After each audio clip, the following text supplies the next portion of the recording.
An estimated 2,000 workers injure their eyes on the job every single day in the US alone, according to OSHA. And here's the number that should really bother you. The Bureau of Labor Statistics found that nearly 60% of those injured weren't wearing eye protection at all. This isn't a PPE shortage problem.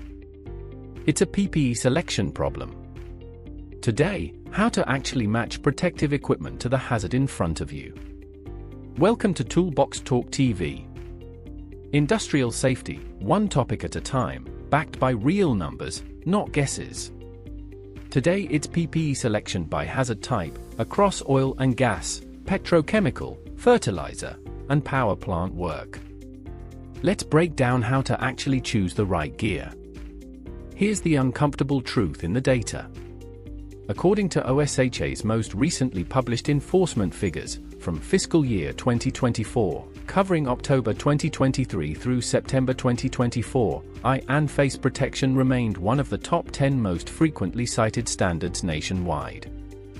In 2023 alone, OSHA issued over 2,000 violations under that single standard, and the leading violation was employers failing to ensure workers used appropriate eye or face protection for the specific hazard they faced. Not zero PPE, wrong PPE for the situation. That distinction matters, because PPE that doesn't match the hazard can create false confidence. You feel protected, but you're not actually covered for what you're facing. Let's go hazard by hazard. Impact and flying particles, grinding, chipping, cutting. This calls for impact-rated safety glasses or goggles, not general-purpose sunglasses or basic reading-style safety glasses. BLS data shows nearly 70% of eye injuries studied resulted from flying or falling objects, and injured workers estimated most of those objects were smaller than a pinhead, small enough to slip past inadequate eyewear. Chemical exposure, handling acids, caustics, or ammonia in fertilizer operations. This requires splash-proof goggles, not just safety glasses, plus chemical-resistant gloves rated for the specific chemical family involved. Nitrile gloves protect against many chemicals but fail quickly against others. The safety data sheet for the specific substance tells you which glove material actually holds up. Heat and molten metal, welding, cutting, furnace work. This needs a welding helmet with the correct shade lens for the process, flame-resistant clothing, and heat-resistant gloves.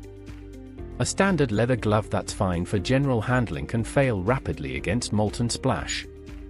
Respiratory hazards, confined space entry, dust, or vapor exposure in process units.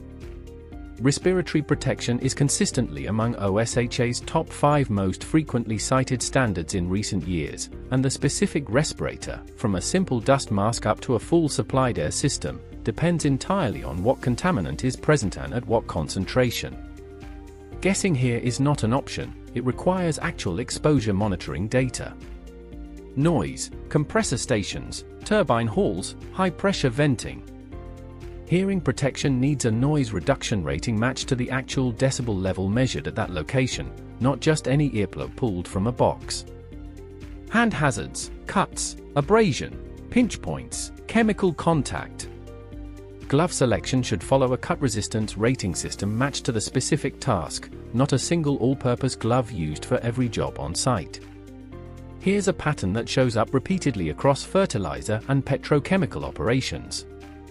A worker handling a routine ammonia line inspection wears standard safety glasses and general-purpose gloves, appropriate for a typical walkthrough, but not for direct handling near a connection point.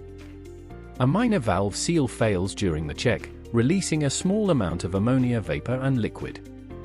The safety glasses don't seal against splash, and the gloves aren't rated for ammonia exposure. What could have been a controlled, minor incident with proper splash goggles and ammonia-rated gloves becomes a chemical exposure injury requiring medical treatment.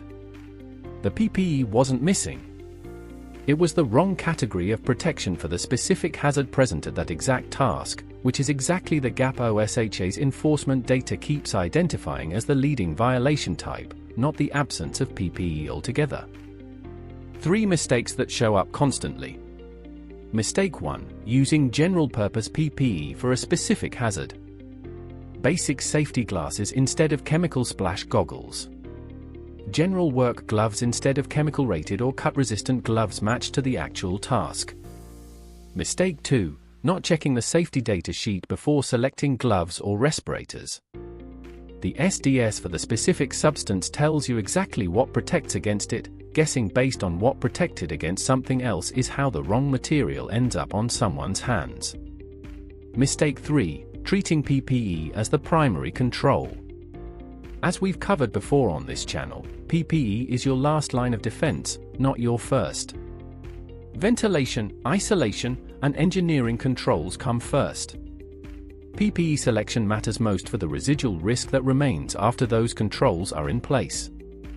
Before any task, identify the specific hazard, impact, chemical, heat, respiratory, noise, or hand hazard. Check the safety data sheet or hazard assessment for that specific substance or task. Match the PPE category and rating to that specific hazard, not a generic default. Inspect the PPE for damage before use.